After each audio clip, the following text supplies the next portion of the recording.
Hi all, இன்றைக்கி நம்ம பார்க்க போகிறது ஐடேட்டிவ் ஸ்டேட்மெண்ட்ஸ். ஐடேட்டிவ் ஸ்டேட்மெண்ட் என்னென்னா, எந்த ஒரு டாஸ்க்கை நம்ம வந்து ரிப்பீட்டடாக ஒரு கண்டிஷன் சாட்டிஸ்ஃபை ஆகிற வரைக்கும் பண்ணுறோமோ அதுக்கு பேர் தான் ஐடேட்டிவ் ஸ்டேட்மெண்ட். பைத்தானில் ஃபார் லூப் அது ஒரு ஐடேட்டிவ் ஸ்டேட்மெண்ட். இப்போது நம்ம வந்து ஐட்ரபிள்ஸ் பார்த்தோம், செட்டு, லிஸ்ட்டு, அப்புறம் டியூப்பிள், அது மாதிரிலாம் பார்த்தோம் இல்லைங்களா. ஸோ அதில் வந்து பார்த்தீங்கன்னா எனக்கு ஒரு வேல்யூ மட்டும் இல்லை, நிறைய வேல்யூ இருந்தது. அப்போது அதெல்லாமே ஐட்ரபிள்ஸ் தான் சொல்லுவோம். ஸோ இப்போ என் ஐட்ரபிளில் 10 எலமெண்ட் இருந்ததுன்னா 10 வாட்டி இந்த ஃபார் லூப் எக்ஸிக்யூட் ஆகும். 20 எலமெண்ட் இருந்ததுன்னா 20 வாட்டி இந்த ஃபார் லூப் எக்ஸிக்யூட் ஆகும். So for loop will be executed as long as the element is present in the iterable. அடுத்து while loop. இது எப்போ யூஸ் பண்ணோன்னா, ஃபஸ்ட்டு கண்டிஷன் பாருங்கள், used when we are not sure about number of iteration. So எப்போ வந்து எனக்கு வந்து iteration எத்தனை வாட்டி அது நடக்கும் அப்படின்னு தெரியாதோ. ஸோ ஃபார் எக்ஸாம்பிள், இப்போ யூசர்கிட்ட வந்து மார்க் வாங்குறீங்க, எத்தனை மார்க்கு வந்து அவர் என்டர் பண்ண போகிறாருன்னு தெரியல அப்படின்னா நான் வந்து while loop யூஸ் பண்ணுவேன், ஃபார் லூப் யூஸ் பண்ண மாட்டேன். ஸோ அதே மாதிரி அடுத்த condition, execute until the condition fails. So எனக்கு வந்து கண்டிஷன் ஃபெயில் ஆகிற வரைக்கும் இதை நான் பண்ணு அப்படின்னு சொல்லும்போது நான் வந்து அப்போது while loop யூஸ் பண்ணுவேன். சரிங்களா? ஸோ இதுதான் ஃபார் லூப்புக்கும் while loopக்கும் உள்ள ஒரு வித்தியாசம். ஸோ ஃபார் லூப் வந்து பார்த்திங்கன்னா உங்களுக்கு இன் ஆப்ரேட்டர் யூஸ் பண்ணோம். நம்ம ஏற்கனவே ஆப்ரேட்டர்ஸில் பார்த்துருக்கோம். இன்னும் என்ன பண்ணோன்னா, ஒரு வேல்யூ ஒரு குரூப் ஆஃப் வேல்யூவில் இருக்கா அப்படின்னு செக் பண்ணுறதுக்காக தான் அந்த இன் ஆப்ரேட்டர் யூஸ் பண்ணுவோம். ஸோ இன் ஆப்ரேட்டர் வந்து பார்த்திங்கன்னா எனக்கு ட்ரூ இல்லை ஃபால்ஸ் அப்படி கொடுக்கும். ஸோ அதே மாதிரி எனக்கு ஃபார் லூப்பில் எப்போலாம் எனக்கு வந்து எலமெண்ட் இருக்கோ அப்போ ட்ரூ கொடுக்கும். எப்போ எலமெண்ட் இல்லையோ அது எல்லாத்தையும் ரீட் பண்ணி முடிச்சிச்சோ அப்போது வந்து எனக்கு ஃபால்ஸ்னு கொடுக்கும். இப்போது ஒரு சின்ன எக்ஸாம்பிள் பார்க்கலாம். ரைட். ஸோ இப்போது நான் ஃபார் ஐ இன் 33, 44, 55, 66 அப்படின்னு கொடுத்து கோலன் அப்படின்னு வச்சுட்டு print ஐ. ஸோ அப்போ நான் என்ன பண்ணுறேன்னா, ஃபஸ்ட்டு இந்த 33 வந்து இந்த ஐயோடைய வேல்யூவாக மாறும். இப்போ ஐயுடைய வேல்யூ 33 இருக்குது. ஸோ இப்போ ஐயுடைய வேல்யூ 33 இருக்கும்போது அப்போ 33 in this list, 33 வந்து இந்த லிஸ்ட்டில் இருக்கான்னு செக் பண்ணோம். ஆமாம் இருக்குது. அப்போது ஐயுடைய வேல்யூ பிரிண்ட் பண்ணோம். அதே மாதிரி 44 வந்து ஐயுடைய வேல்யூ அடுத்த ஐட்ரேஷனில் அசைன் பண்ணோம். இப்போ ஐயுடைய வேல்யூ செக் பண்ணும்போது வேல்யூ 44. அப்போ 44 வந்து இந்த குரூப்பில் இருக்கா, அதுவும் ட்ரூ. அதே மாதிரி 55 ஐயுடைய வேல்யூ அசைன் பண்ணோம். அப்போ 55 இதில் இருக்கா, ஆமாம் ட்ரூ. அப்போது அதுவும் எக்ஸிக்யூட் ஆகும். அடுத்து 66 ஐயுடைய வேல்யூவாக மாறும். 66 வந்து இந்த குரூப்பில் இருக்கான்னு செக் பண்ணோம். அப்போது இருக்குது. ஸோ அப்போது ட்ரூ. அப்போது 4 வாட்டி எனக்கு ட்ரூ வரும். அப்போது இந்த ஐட்ரேஷன் வந்து 4 வாட்டி எக்ஸிக்யூட் ஆகும். எனக்கு வந்து ஒரு நம்பராக பிரிண்ட் ஆகும். ஃபஸ்ட்டு 33 பிரிண்ட் ஆகும், அடுத்து 44 பிரிண்ட் ஆகும், அடுத்து 55 பிரிண்ட் ஆகும், அடுத்து 66 பிரிண்ட் ஆகும். பாருங்கள், 33, 44, 55, 66. ஸோ இது எல்லாமே பிரிண்ட் ஆகுது. ஸோ எத்தனை நம்பர் இருக்கோ எனக்கு அத்தனை வாட்டி இந்த ஃபார் லூப் பிரிண்ட் ஆகும். சரி, இது எல்லாத்தையும் ஒரே லைனில் பிரிண்ட் பண்ண என்ன பண்ணுறது? ஏன் கீழே வருது? ஒரே லைனில் பிரிண்ட் பண்ணால் ஜஸ்ட் எண்ட் ஈக்குவல் டு சும்மா இப்படி ஒரு ஸ்பேஸ் கொடுத்துருங்க, அவ்வளோதான். இப்போ நீங்கள் இதை ரன் பண்ணிங்கன்னா எனக்கு ஒரே லைனில் வந்துடும், கீழே வந்து எனக்கு போகாது. சரிங்களா? இப்போது பைத்தானில் வந்து எனக்கு ரேஞ்சுன்னு ஒரு விஷயம் இருக்குங்க. இதை வந்து எப்படின்னா, print range ஆஃப் 5 அப்படின்னு கொடுத்தோன்னா எனக்கு வந்து 0லேருந்து 5 வரைக்கும் வந்து எடுத்துக்கோங்க. 0லேருந்து 5 -1, ஓகேங்களா? 0லேருந்து 5 -1 அப்போ 0லேருந்து 4 வரைக்கும், ஓகேங்களா? இப்படி கொடுத்தா எனக்கு ஆன்சர் என்ன வரும்னா 0,5 அப்படின்னு வரும். பட் ஆனால் இப்போ பார்த்தீங்கன்னா எனக்கு வந்து இது இப்படி பார்க்க முடியல, நம்ம நார்மல் ஃபங்க்ஷன் மாதிரி இருக்குது. ஸோ இதை நான் லிஸ்ட்டாக கன்வெர்ட் பண்ணுறேன். ஸோ லிஸ்ட்டாக கன்வெர்ட் பண்ணதுக்கப்புறம் இப்போ நான் உங்களுக்கு ரன் பண்ணி காமிக்கும்போது இது பாருங்கள் 0, 1, 2, 3, 4 அப்படின்னு வந்துருக்குங்களா. ஸோ அப்போ 5ன்னு கொடுத்தா 0லேருந்து 4 வரைக்கும் எடுத்துக்கும். சரி, இப்போ நான் வந்து 1லேருந்து 10 வரைக்கும் வேணும் அப்படின்னா நான் வந்து அதே print அப்படின்னு போட்டுட்டு லிஸ்ட் ஆஃப் ரேஞ்ச் ஆஃப் 1லேருந்து 10 வரைக்கும் சொல்லியிருக்கேன். அப்போது 1,11 போட்டால் தான் எனக்கு வந்து 1லேருந்து 10 வரைக்கும் பிரிண்ட் ஆகும். ஸோ இந்த க்ரீன் பட்டன் ஜஸ்ட் கிளிக் பண்ணிங்கன்னா எனக்கு பாருங்கள் 1லேருந்து 10 வரைக்கும் எனக்கு பிரிண்ட் ஆகுது. ஸோ இது மாதிரி நான் வந்து நம்பர் ஜென்ரேட் பண்ணோம் அப்படின்னா நான் வந்து ரேஞ்ச் யூஸ் பண்ணிக்கலாம். ஸோ ரேஞ்ச் வந்து உங்களுக்கு ரொம்ப ஒரு யூஸ்ஃபுல்லான ஒரு விஷயம். என்ன பண்ணோன்னா உங்களுக்கு வந்து அதுவே வேல்யூஸ் எல்லாம் எடுத்து ஜென்ரேட் பண்ணி கொடுத்துரும். நீங்கள் உட்காந்து டைப் பண்ணணுன்ற அவசியம் கிடையாது. ஸோ இப்போ இங்கே வந்து பார்த்தீங்கன்னா 33, 44, 55 நான் தான் டைப் பண்ணேன். அதுவே ஜென்ரேட் ஆகலை. ஸோ அதையும் நீங்கள் ஜென்ரேட் பண்ணணும்னா நீங்கள் வந்து ரேஞ்ச் யூஸ் பண்ணிக்கலாம். அடுத்து வந்து பார்த்திங்கன்னா வைல் லூப். ஓகேங்களா?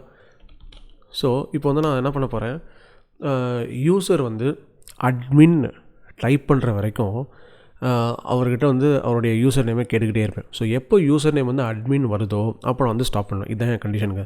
ஸோ அப்போ எனக்கு தெரியாது அவர் வந்து எத்தனை வாட்டி வந்து தப்பான வேல்யூ கொடுக்க போகிறாரு அப்படின்னு. அட்மின் தவிர எத்தனை வாட்டி வேறு நம்பர் கொடுக்க போகிறாரு, வேறு நேம் கொடுக்க போகிறாரு எனக்கு தெரியாது. ஸோ அப்போது நான் என்ன யூஸ் பண்ணுவேன், வைல் லூப் யூஸ் பண்ணுவேன். பாருங்கள், வைலில் நான் வந்து ட்ரூ அப்படின்னு கொடுத்தேன்னா இது எப்போவுமே எக்ஸிக்யூட் ஆகும்.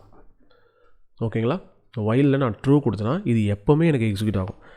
இப்போ நான் என்ன பண்ண போகிறேன், யூசர்கிட்ட வந்து இன்புட் வாங்க போகிறேன். So user input equal to, so let me use a camel case, user input அப்படின்னு கொடுத்துட்டு இது வந்து ஸ்ட்ரிங் தான். ஓகேங்களா? ஸோ அதனால் நான் இன்புட் கொடுத்தாலே போதும், அதை கன்வெர்ட் பண்ண அவசியம் இல்லை. ஸோ என்ன நான் ப்ராம் பண்ணணும், ஸோ நான் ப்ராம் பண்ண வேண்டியது யூசர் நேம். ஓகேங்களா? ஸோ யூசர் நேம் கேட்க போகிறேன், யூசர் நேம் என்டர் பண்ணுங்க அப்படின்னு. ஸோ இப்போ நான் என்ன பண்ண போகிறேன், இஃப் அவருடைய யூசர் நேம் வந்து, ஏதாவது யூசர் இன்புட்டில் தான் அந்த யூசர் நேம் ஸ்டோராக இருக்கும், அவருடைய யூசர் நேம் வந்து எனக்கு அட்மின் அப்படின்னு இருந்ததுன்னா நான் வந்து print welcome comma user input அப்படின்னு கொடுத்துருவேன். அப்போ என்ன வரும், எனக்கு வந்து வெல்கம் அட்மின் அப்படின்னு பிரிண்ட் ஆகும். இன்கேஸ் எனக்கு வந்து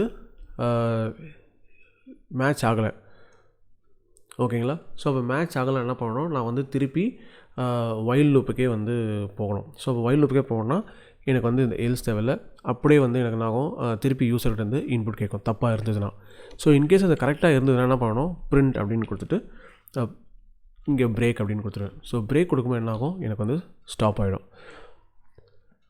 ஸோ இந்த கேஸில் வந்து எனக்கு நான் கமெண்ட் பண்ணிடுறேன், இந்த கேஸில் எனக்கு யூசர் நேம் கேட்குது. யூசர் நேம் கேட்டு அந்த யூசர் நேம் அட்மினாக இருந்ததுன்னா எனக்கு வந்து வெல்கம் யூசர் இன்புட் கேட்குது. கொடுத்துட்டு எனக்கு பிரேக் கொடுத்துருவேன். பிரேக் கொடுத்தேன்னா அதோட ஸ்டாப் ஆகிடும். ஓகேங்களா?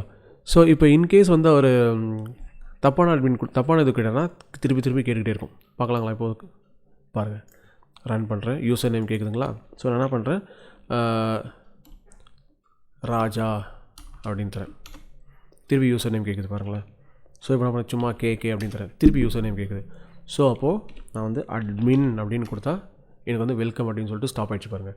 ஸோ இது மாதிரி எனக்கு வந்து எத்தனை வாட்டி அவர் வந்து தப்பான அட்மின் நேம் கொடுப்பாரு அப்படின்னு எனக்கு தெரியாது. ஸோ அதனால் அந்த சிச்சுவேஷனில் நான் யூஸ் பண்ணுவேன், வைல் லூப் யூஸ் பண்ணுவேன். இப்போ அடுத்து வந்து பார்த்திங்கன்னா ஒரு லிஸ்ட்டை வந்து நான் எப்படி வைல் லூப்பில் ஆக்சஸ் பண்ணுறது. ஸோ இப்போ நான் வந்து ஒரு லிஸ்ட் 1 அப்படின்னு எடுத்துக்கிறேன். இதில் வந்து எனக்கு 45, 73, அடுத்து 34, 90 இது எல்லாமே ஒரு லிஸ்ட்டாக எடுத்துக்கிறேன். இப்போது இதுக்கு வந்து index value, index is equal to 0. அதாவது இது என்ன இண்டெக்ஸ்னால் 45 உடைய இண்டெக்ஸ் வேல்யூ வந்து 0, 73 உடைய இண்டெக்ஸ் வேல்யூ 1, 34 உடைய இண்டெக்ஸ் வேல்யூ 2, 90 உடைய இண்டெக்ஸ் வேல்யூ 3. இதுதான் அங்கே இண்டெக்ஸ் வேல்யூ. ஸோ இண்டெக்ஸ் வேல்யூன்றது வந்து பார்த்திங்கன்னா அதை ஆக்சஸ் பண்ணுறதுக்கு தேவையான ஒரு வேல்யூ. ரைட். ஸோ இப்போது இந்த லிஸ்ட்டுடைய லென்த் எனக்கு வேணுங்க. ஸோ அப்போ என்ன பண்ணணும், length is equal to len of list 1 அப்படின்னு போட்டிங்கன்னா இது வந்து லிஸ்ட்டுடைய லென்த் எடுத்துக்கும். இது ஒரு வேலை. அடுத்து நம்ம என்ன பண்ண போகிறோம், வைல் இண்டெக்ஸுடைய வேல்யூ எனக்கு எப்போ வந்து லென்த்தை விட கம்மியாக இருக்கோ, எப்போ வந்து இண்டெக்ஸுடைய வேல்யூ லென்த்தை விட கம்மியாக இருக்கோ அது வரைக்கும் எக்ஸிக்யூட் பண்ணிக்கிட்டே இரு அப்படின்னு சொல்கிறேன். ஸோ அப்போ இப்படி கொடுத்துட்டு நான் பிரிண்ட் பண்ண போகிறேன். ஸோ பிரிண்ட் லிஸ்ட்டு பேர் என்ன, லிஸ்ட்டு 1 அப்படின்னு கொடுத்துட்டு இது வந்து இண்டெக்ஸ் அப்படின்னு கொடுத்தோன்னா இப்போ இது என்ன பண்ணால் லிஸ்ட்டு 1 அப்படின்னு கொடுத்துட்டு இண்டெக்ஸுடைய வேல்யூ என்ன 0வா, அப்போ லிஸ்ட்டு 1 ஆஃப் 0 அப்படின்னு எடுத்துக்கும். ஸோ அப்போ லிஸ்ட்டு 1 ஆஃப் 0னா எனக்கு 45 பிரிண்ட் ஆகும். இப்போ அடுத்து என்ன பண்ணணும், ஐயுடைய அதாவது இண்டெக்ஸுடைய வேல்யூ நான் இன்க்ரிமெண்ட் பண்ணணும். ஸோ அப்போ இண்டெக்ஸ் வேல்யூ நான் இன்க்ரிமெண்ட் பண்ணேன்னா அப்போ நான் என்ன யூஸ் பண்ணணும், நான் வந்து அசைன்மெண்ட் ஆப்ரேட்டர் யூஸ் பண்ணணும். So plus equal to 1. இப்போது இண்டெக்ஸுடைய வேல்யூ இதை பிரிண்ட் பண்ணி முடிச்சதுக்கப்புறம் இண்டெக்ஸ் வேல்யூ என்ன மாறிடும், 1 மாறிடும். அடுத்து வந்து இங்கே செக் பண்ணோம் 1 வந்து லென்த்தை விட கம்மியா அப்படின்னு செக் பண்ணோம். ஆமாம், கம்மியாக தான் இருக்குது. ஸோ அதாவது லென்த்துடைய வேல்யூ வந்து பார்த்திங்கன்னா 4. ஸோ அப்போ 1 வந்து 4 கம்மியாக இருக்கா? ஆமாம், ட்ரூ. அப்போது எனக்கு லிஸ்ட்டு 1 ஆஃப் 1. லிஸ்ட் 1 ஆஃப் 1 என்ன? 73, அது பிரிண்ட் ஆகும். அடுத்து ஐடி வேல்யூ 2 ஆகும். ஸோ 2ன்னு வரும்போது எனக்கு இண்டெக்ஸுடைய வேல்யூ 2 லெஸ் தென் லென்த், அதாவது 2 இஸ் லெஸ் தென் 4 அப்படின்னு செக் பண்ணும்போது ஆமாம், அதுவும் ட்ரூ தான். ஸோ அப்போது லிஸ்ட் 1 ஆஃப் 2. லிஸ்ட் 1 ஆஃப் 2 வரும்போது 34 பிரிண்ட் ஆகும். அடுத்து இண்டெக்ஸ் வேல்யூ வந்து என்ன பண்ணுறேன்? இன்க்ரிமெண்ட் பண்ணுறேன். ஸோ அப்போது 3 ஆகும். அப்போது 3 வந்து லெஸ் தென் 4 ஆமாம், ட்ரூ. அப்போது எனக்கு வந்து லிஸ்ட் 1 ஆஃப் 3 கொடுக்கும்போது 90 பிரிண்ட் ஆகும். அடுத்து இது வந்து 4 ஆகும். அப்போது 4 லெஸ் தென் 4 சொல்லும்போது 4 லெஸ் தென் 4 வந்து ஃபால்ஸு. அப்போது எனக்கு ஐட்ரேஷன் வந்து ஸ்டாப் ஆகிடும். ஸோ நான் இது மாதிரி எல்லாத்தையும் இண்டெக்ஸ் மூலமாக தான் என்ன பண்ண முடியும்? வைல் லூப்பில் ஆக்சஸ் பண்ண முடியும். இப்போ நான் ரன் பண்ணுறேன். இதை வந்து கமெண்ட் பண்ணிடுறேன். இல்லைனா திருப்பி நம்மகிட்ட யூசர் நேம் கேட்டுக்கிட்டே இருக்கும். ஸோ பாருங்கள், 45, 73, 34, 90 அப்படியே பிரிண்ட் ஆகிடுச்சிங்களா? ஸோ அப்போ இந்த கண்டிஷனுக்கு ஃபால்ஸாக இருக்க வரைக்கும் அந்த வைல் லூப் வந்து எனக்கு எக்ஸிக்யூட் ஆகிட்டே இருக்கும். சரிங்களா? ஸோ நீங்கள் எங்கெங்கெல்லாம் ரிலேஷனல் ஆப்ரேட்டர் யூஸ் பண்ணுறீங்களோ அங்கே வந்து பார்த்தீங்கன்னா உங்களுக்கு ட்ரூ இல்லை ஃபால்ஸ் இதுதான் கொடுக்கும், வேறு எதுவும் கொடுக்காதுங்க. இப்போது உங்களுக்கு வந்து எப்போ வந்து அந்த இண்டெக்ஸ் வேல்யூ வரும்போது எனக்கு வைல் லூப் ஸ்டாப் ஆச்சு அப்படின்னு நீங்கள் தெரிஞ்சுக்கணுன்னா நீங்கள் வந்து எல்ஸ் கூட யூஸ் பண்ணிக்கலாம். இங்கே பாருங்கள், வைல் எல்ஸ் இருக்குது. எல்ஸ் யூஸ் பண்ணிவிட்டு பிரிண்ட் இண்டெக்ஸ் நம்பர் அப்படின்னு கொடுத்தனா என்ன ஆகும்? இந்த இண்டெக்ஸ் எப்போ ஸ்டாப் ஆச்சு? இண்டெக்ஸ் வேல்யூ 4 வரும்போது ஸ்டாப் ஆச்சு. அப்போ 4 வரும்போது ஸ்டாப் ஆச்சுன்னா அப்போ டக்குன்னு இங்கே எல்ஸுக்கு வந்துடும். ஸோ எப்போ வந்து வைல் லூப் ஃபெயில் ஆகுதோ அப்போ எல்ஸுக்கு வந்துடும். ஸோ ஃபெயில் ஆகும்போது அந்த இண்டெக்ஸ் வேல்யூ என்னென்னு பார்த்தா எனக்கு வந்து 4ன்னு கொடுக்கும். இப்போ பாருங்கள், இதை ரன் பண்ணுறேன். இந்த பாருங்கள் 4ன்னு கொடுக்குது. ஸோ அப்புறம் என்ன அர்த்தம்? அந்த இண்டெக்ஸ் வேல்யூ 4 வரும்போது எனக்கு அது ஸ்டாப் ஆகிருக்கு. ஸோ இப்படி தாங்க வந்து நம்ம வைல் லூப் யூஸ் பண்ண முடியும். ஸோ வைல் லூப் வந்து எனக்கு யூசர் எத்தனை இன்புட் கொடுப்பாரு எனக்கு ஷோராக தெரியாது அப்படின்னு சொல்லும்போது நான் வைல் லூப் யூஸ் பண்ணிக்குவேன். ஓகேங்களா? ஃபார் லூப் அங்கே சூட்டபிள் ஆகாது. ஸோ இந்த வீடியோ உங்களுக்கு பிடிச்சதுன்னா மறக்காமல் லைக் பண்ணுங்கள், ஷேர் பண்ணுங்கள், சப்ஸ்கிரைப் பண்ணுங்கள்.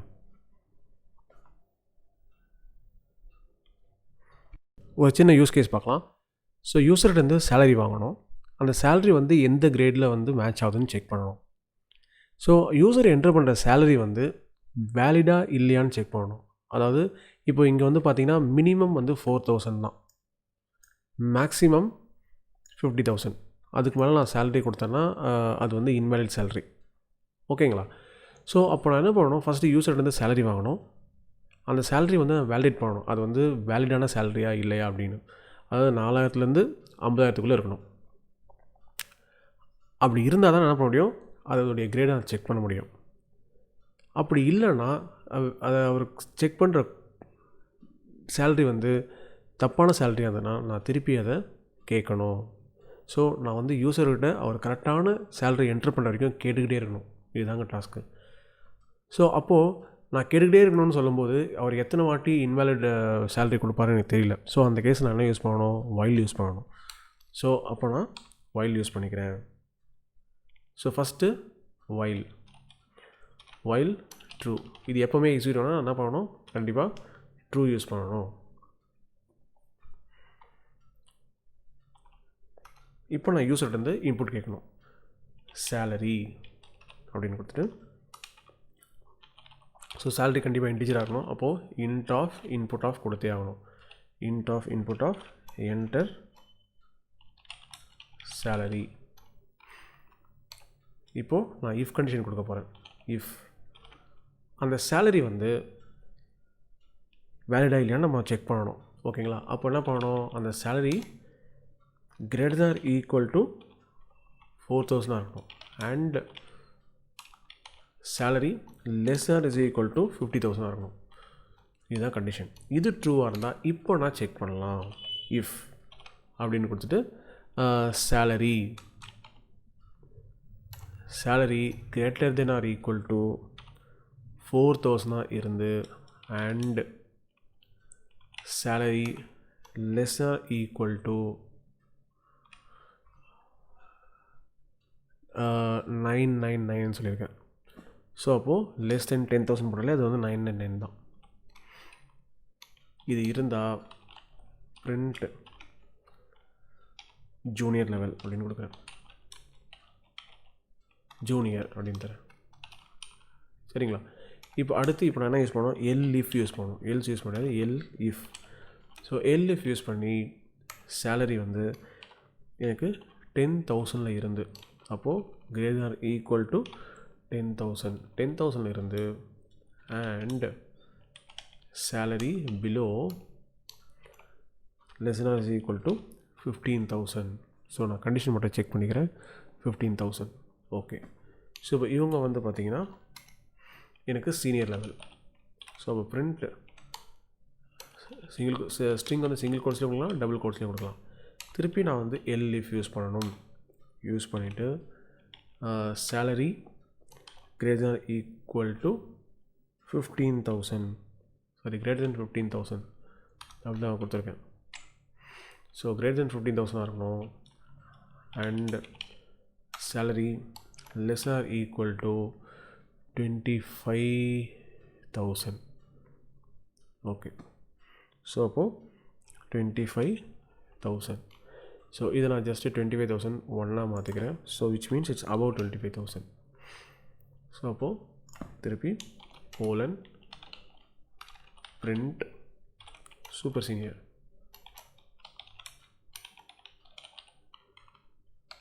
அடுத்து ஸோ நான் திரும்ப இதை கொடுக்கணுமா, அப்படியே Ctrl D கொடுத்தா எனக்கு ஆட்டோமேட்டிக்காக அது வந்துடும். ஓகேங்களா.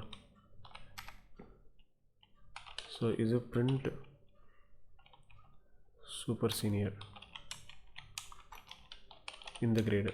ஸோ இப்போது கடைசி கிரேடு என்ன, கடைசி கிரேடு வந்து 25,000 இருந்து 50,000 வரைக்கும் சேலரி. ஸோ இவங்க வந்து யார், மேனேஜர் லெவல். ஸோ அப்போது மேனேஜர்னு கொடுத்தாச்சு. இப்போது இதெல்லாம் எவாலுவேட் பண்ணி முடிச்சு நான் என்ன பண்ணணும், நான் வந்து ஸ்டாப் பண்ணிடணும் இல்லைங்களா. ஸோ அந்த கிரேடை பிரிண்ட் பண்ணிட்டு ஸ்டாப் பண்ணிடணும். ஸோ அப்போ நான் ஸ்டாப் பண்ணேன்னா பிரேக்.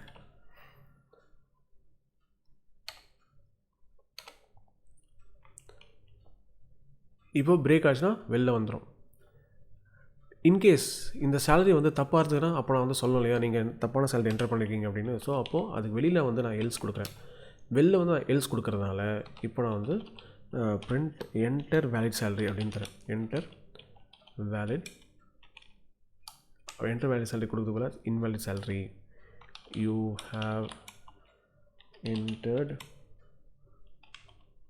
Invalid salary.